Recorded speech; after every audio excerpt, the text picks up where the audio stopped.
Hello, this is Tony Heller from RealClimateScience.com, setting the record straight about climate. This is a revised version of a previous video in which I've made some corrections. Previously, I relied heavily on a news story which did not accurately reflect the intentions of the scientists. This version corrects that. We're always being told how important it is to listen to climate scientists. So in this video, we're going to do exactly that. Here's a story which came out yesterday. Earth needs fewer people to beat the climate crisis, scientists say. We declare, with more than 11,000 scientist signatories from around the world, clearly and unequivocally that planet Earth is facing a climate emergency. The scientists wrote in a stark warning published Tuesday in the journal Bioscience. There needs to be far fewer humans on the planet. So according to Bloomberg, these 11,000 scientists believe that billions of people need to be removed from the planet. In the Bioscience article, the scientists said they want to accomplish this strictly via voluntary measures. Now let's take a closer look at what these scientists perceive to be the problem. Almost all of the world's population growth is occurring in Africa. So these 11,000 scientists, by implication, are targeting the African people. The population of Nigeria is expected to increase by more than 500 million people by the end of the century. Let's do the population math. In order to voluntarily reduce Earth's population by 75%, you would have to get half of young couples to agree to having no children and the other half to agree to having only one child. This obviously is not going to happen. And even if it could happen, it would take decades for the population decline to begin. Climate alarmists say that we only have about a decade left. The world's population has been steadily increasing, and there's never been a case when people have voluntarily massively reduced their own population. It should be obvious to any thinking person that there is no practical way to massively reduce Earth's population voluntarily. The only times in world history when populations have been rapidly reduced have been due to disease, hunger, or genocide. And these signatories say they don't support any of those concepts. Yet this wasn't always the case in the scientific community. The timing of the news story is very appropriate because it comes on the 50th anniversary of scientists wanting to poison the food and water supply of third world countries in order to keep their population down. New York Times, November 25, 1969. A sterility drug in food is hinted. Biologist stresses need to curb population growth. San Francisco, November 24th.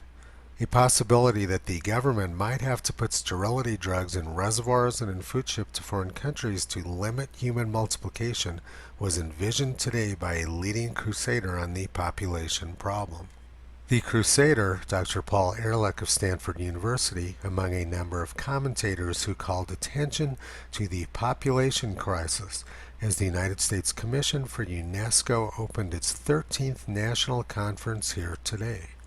Putting substances in the food and water supply which damage people's bodies could only be considered poisoning.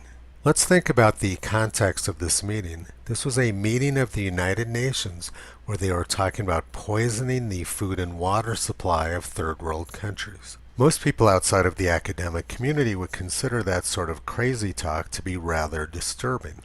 I find it incredible that the New York Times and the United Nations were willing to entertain this idea.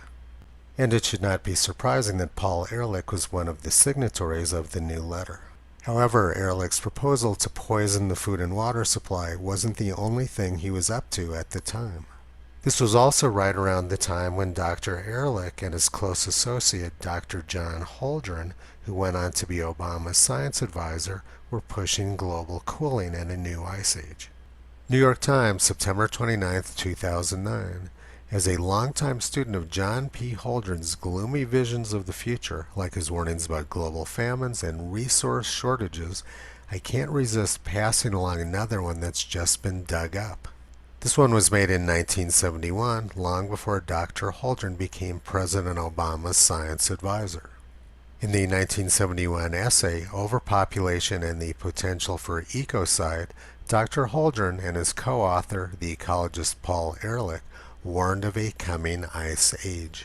So in 1971, these academics not only believed we were having a population crisis, but also a climate crisis too. The difference being that the 1971 crisis was global cooling rather than global warming. And they believed that the government needed to poison the food and water supply in order to keep the Earth's population down. We've already seen some rather remarkably dangerous academic insanity, but it goes on. Here's another interesting article from 1974. Stanford biologist Paul Ehrlich, author of the highly successful book The Population Bomb, is an immensely likable guy. He's also deeply concerned about the fate of the planet and all of its inhabitants.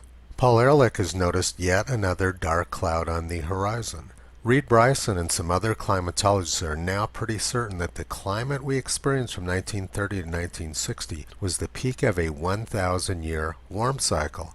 The world will not enjoy weather as good again for another 100 decades. This means that the drought now spreading across the sub-Sahara, the late spring in our own Midwest, the increasingly chancy character of India's monsoon rains, and other isolated weather events may not be so isolated after all. These words all sound very familiar. 45 years ago, the academic community was expressing exactly the same concerns about climate and overpopulation, only back then they were talking about global cooling rather than global warming. And the press described Dr. Ehrlich, who wanted to poison the third world, as an immensely likable guy who cared about all of the Earth's inhabitants. Now let's go back to the original article. 40 years ago, scientists from 50 nations converged on Geneva to discuss what was then called the CO2 climate problem.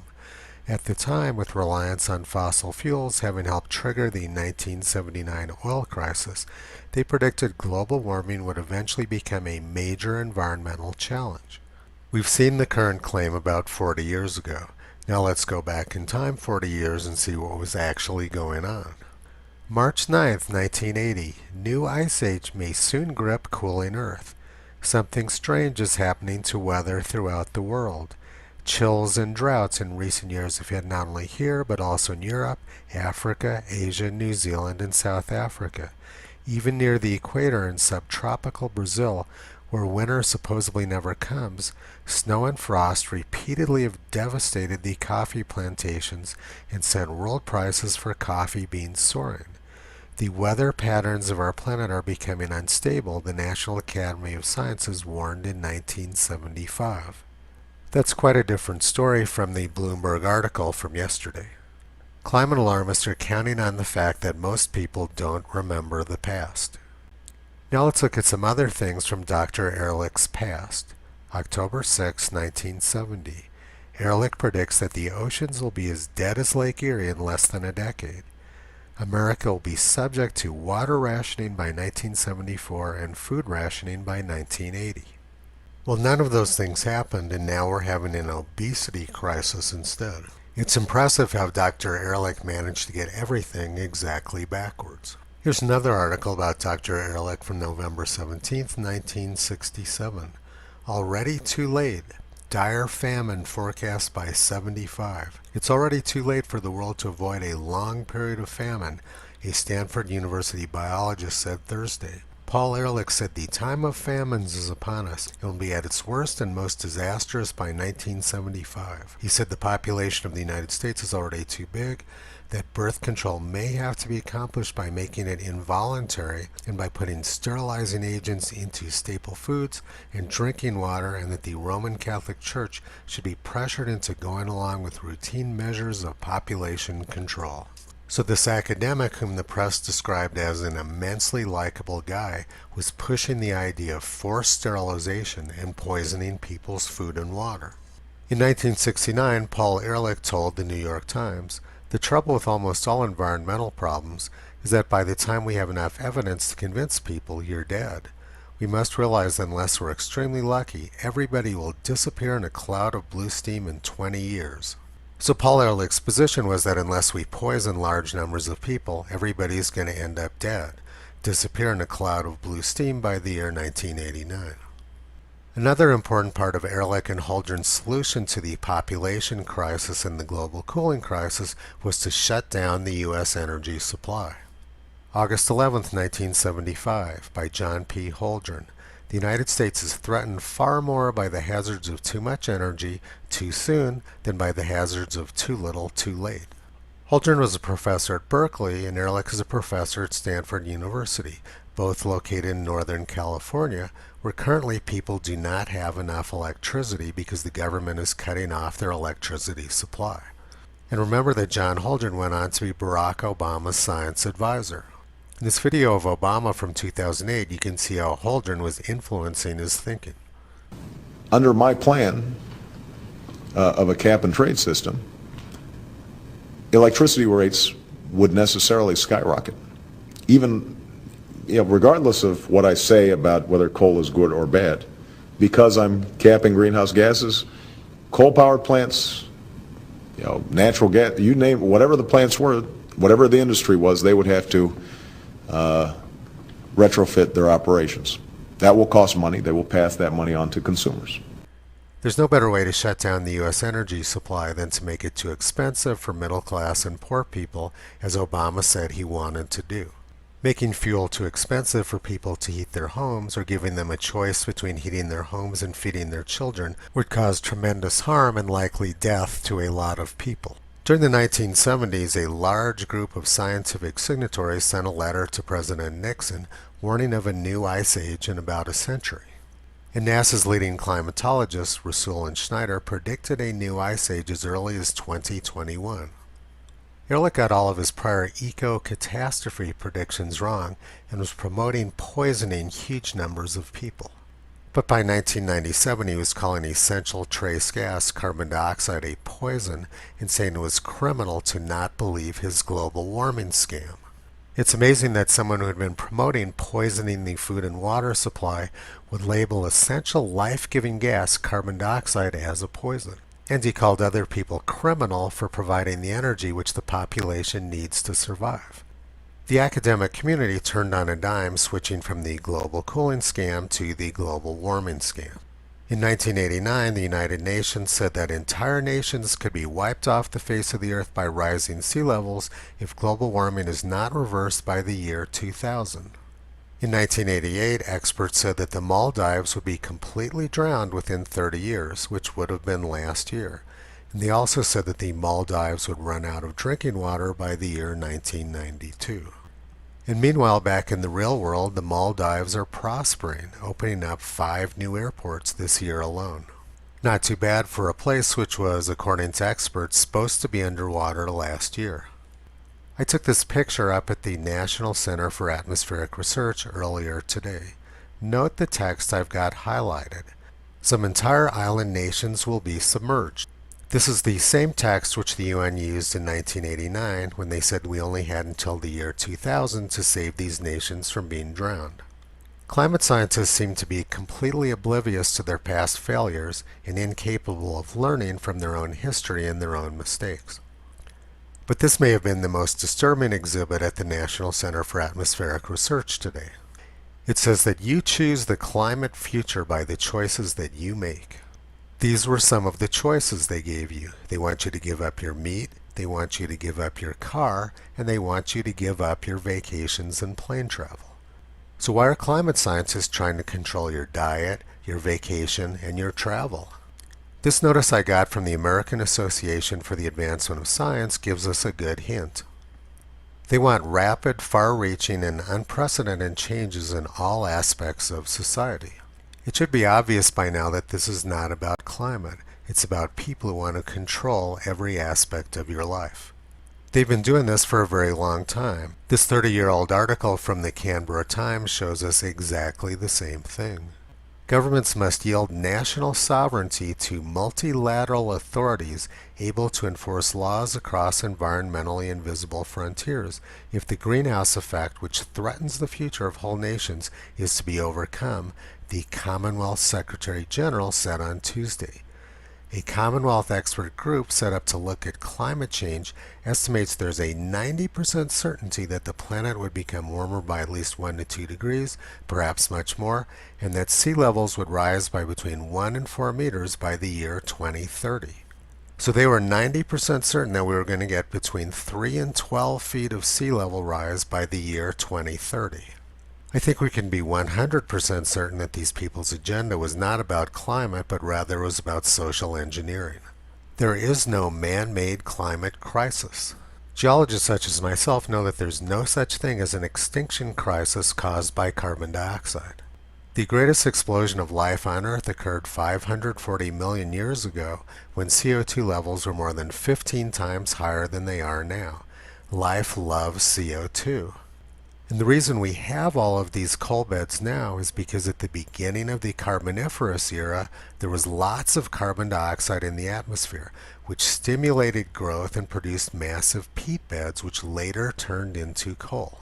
These 11,000 academics who are terrified of carbon dioxide are not very good scientists.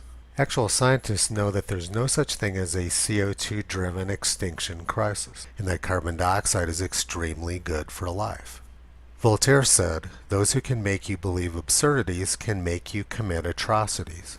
The absurdity is the climate crisis, and the atrocity is the hysteria which has occurred as a result of scientists promoting the imaginary climate crisis. These academics who are promoting the fake climate crisis are losing control of their own agenda. They tell people that we need to massively reduce the Earth's population or the entire ecosystem will collapse. Yet they don't provide a practical solution for doing that. So the hysterical mobs they have created are taking things into their own hands. Here's a tweet from today showing exactly what I'm talking about. Dear Nature, we're done reading the mansplaining trash from myopic white bros who do not speak for those on the front lines. Michael Mann has been and continues to be problematic and dated. Publishing his mediocrity isn't a good look. Michael Mann was a key player in creating the global warming hysteria, and he's lost control of the angry mob he created. They've started ridiculing him. The angry mob has seized control of the agenda. History shows us that once the angry mob takes over, there's no limit to the level of atrocities which can occur. These academics have made a huge miscalculation. George Orwell said, "Some ideas are so wrong that only a very intelligent person could believe them." President Eisenhower warned us about this phenomenon almost 60 years ago.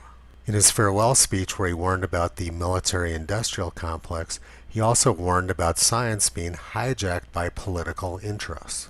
Eisenhower said, "The prospect of domination of the nation's scholars by federal employment, project allocations, and the power of money is ever present and is gravely to be regarded. Yet in holding scientific research and discovery in respect as we should, we must also be alert to the equal and opposite danger that public policy could itself become the captive of a scientific technological elite." That's exactly what we have going on now. We have academics who want to control every aspect of your life and say that survival of the planet depends on massively reducing the Earth's population. And we're not allowed to discuss it because they say that we lack the academic qualifications which are necessary to participate in the discussion. It's difficult to imagine anything more reprehensible or fundamentally un-American than what is going on now with this climate nonsense.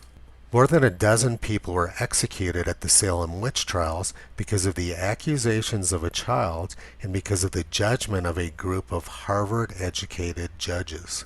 Does anything sound familiar about that to you? Well, it should, because it's very similar to the situation we have in the year 2019. It's very important that we listen to the academics. They're telling us exactly what they want to do, and it's not good. I'm going to finish up with one more important Orwell quote. "So much of left-wing thought is a kind of playing with fire by people who don't even know that fire is hot."